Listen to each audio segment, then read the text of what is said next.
All right, welcome to Tollefson Physics. So today what we're going to do is we're going to kind of do an accident investigation.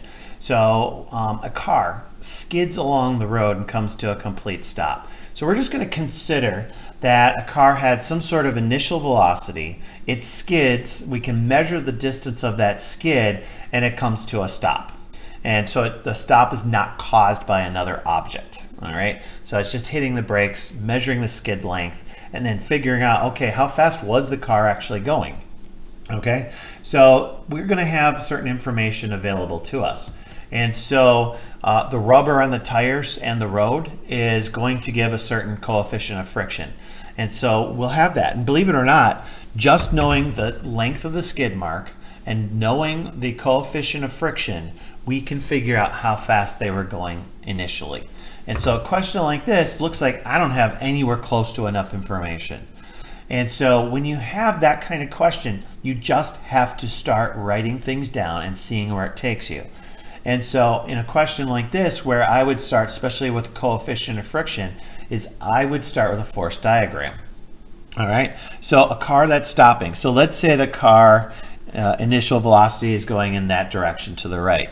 And so I'm going to have a force due to gravity and a normal force, right? And those are going to be equal. So I could say the normal force equals the force due to gravity. How do we calculate the force due to gravity? Well, it's m times g, right? I have no numbers, so I'm just writing what I know. And so if Fg equals mg, well, so does the normal force, right? So because up equals down, it's not accelerating in that direction.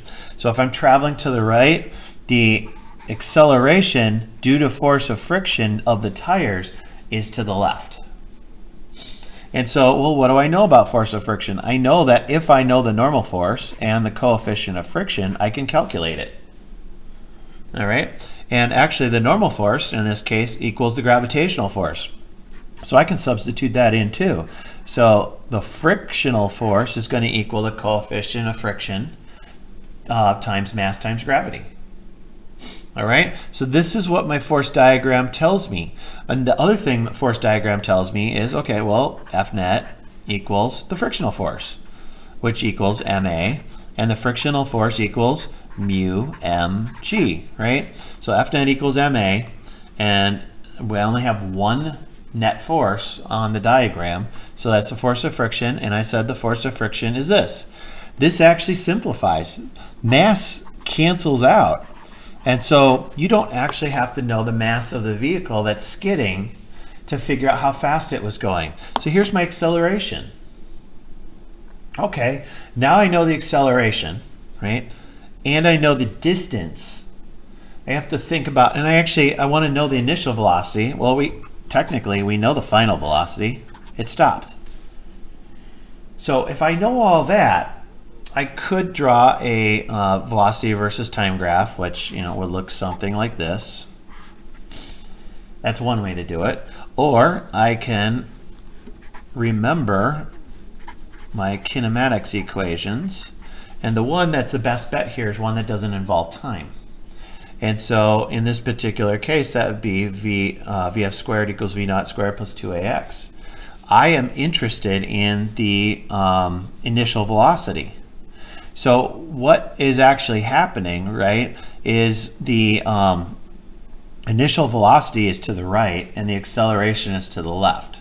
And so I'm going to say to the right, zero's in the middle, to the right is positive. So technically my acceleration, once I solve all this, is a negative. All right, what else do I know? I know this is 0, so let's zero that out, and then let's solve for V naught. So V naught squared, I'll leave it as a squared term, equals negative 2ax. Okay, there's a negative there. But how do I end up getting rid of the negative? Is when I substitute this in, technically acceleration is the other way. So when I substitute this term in, V naught squared equals negative 2 negative mu g times x. And actually I should change the x now. It's called d up there, so let's use what they're calling it. So we gotta use whatever letters they give us for variables. All right, so this is a good thing. I end up with a positive number. Why is that a good thing? Because I got to take the square root of this.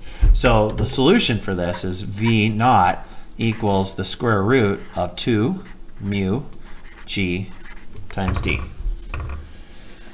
And so you actually can, knowing the skid mark and the coefficient of friction, and since we're on the Earth's surface, we know what little g is, we can actually calculate what that initial velocity must have been.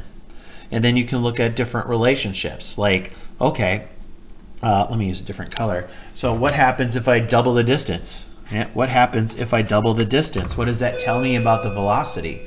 Well, what it tells me about the velocity is the square root of 2 times bigger, right? Because there's a square root symbol over that. And so the velocity must be the square root of 2 times larger. All right, so with that, another example of how we can look at different types of force problems that involve friction, and sometimes we see that the mass cancels out and we can calculate some pretty interesting things.